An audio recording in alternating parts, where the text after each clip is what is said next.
नमस्कार मित्रांनो, अस्सल हाताची चव या मराठी यूट्यूब चॅनलमध्ये तुम्हा सर्वांचे स्वागत आहे। तर आजच्या व्हिडिओमध्ये आपण बघणार आहोत काळा चना मसाला। तर तुम्हाला बघूनच कळालं असेल की मसाला किती भारी झालेला आहे।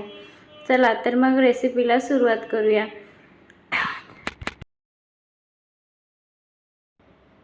तर इथे मी 1 वाटी चणे रात्रीला भिजवले होते, ते मस्त भिजले। आता हे मी कुकरमध्ये 2-3 शिट्ट्या घेऊन चांगले मऊसर असे शिजवून घेणार आहे।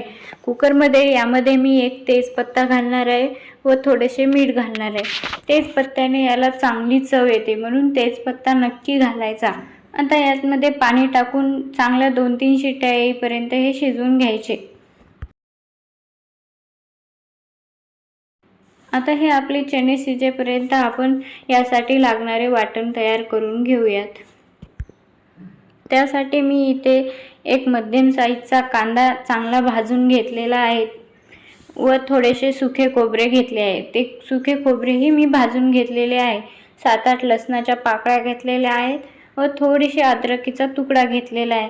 अद्रक टाकायचे मित्रांनो, त्यामुळेही स्वाद चांगला येतो व थोडेसे कोथिंबीर घालायचं आहे। तर हे मिक्सरला बारीक करून घेऊया।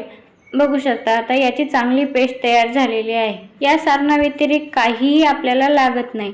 आता आपले चणेही चांगले शिजून झालेले आहेत।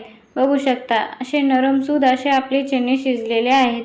जास्तही शिजवायचे नाही, नाहीतर ते बारीक बारीक होतात, म्हणून असे मऊसर एवढे शिजून घ्यायचे। आता कढईमध्ये 2-3 मोठे चमचे तेल घालायचे आहे।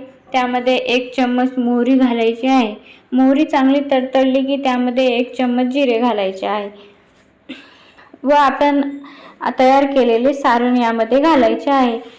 मित्रांनो, यासाठी असे वेगळे काही वाटण लागत नाही। इथे मी टोमॅटोचाही वापर केलेला नाहीये, फक्त कांदा, खोबरा आणि कोथिंबीर हे तुम्ही टोमॅटोही घालू शकता। टोमॅटोमुळेही चांगला दाटसरपणा येतो, पण मी इथे टोमॅटो घातलेला नाही।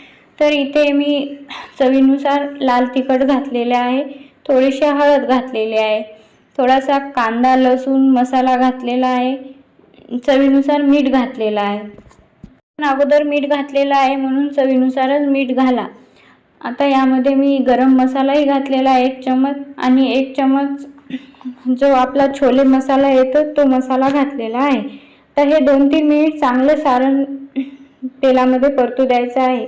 सारण चांगलं परतल्यानंतर त्यामध्ये आपण बॉईल केलेले चणे घालायचे आहे। आता हे चणे 1-2 मिनिट चांगले परतायचे आहेत व यामध्ये तुमच्या आवडीनुसार म्हणजे तुम्हाला जेवढं लागते तेवढं पाणी घालायचं आहे। आता यामध्ये पाणी गरमच घालायचं आहे मित्रांनो। थंड पाणी घातलं की तरीला चांगली चव येत नाही, म्हणून यामध्ये नेहमी गरमच पाणी घालायचं। कुठलीही तरीची भाजी जर तुम्ही करत असाल तर त्यामध्ये आवर्जून गरम पाणीच घाला, म्हणजे त्यामुळे तरीही चांगली होते आणि त्याला चवही चांगली येते।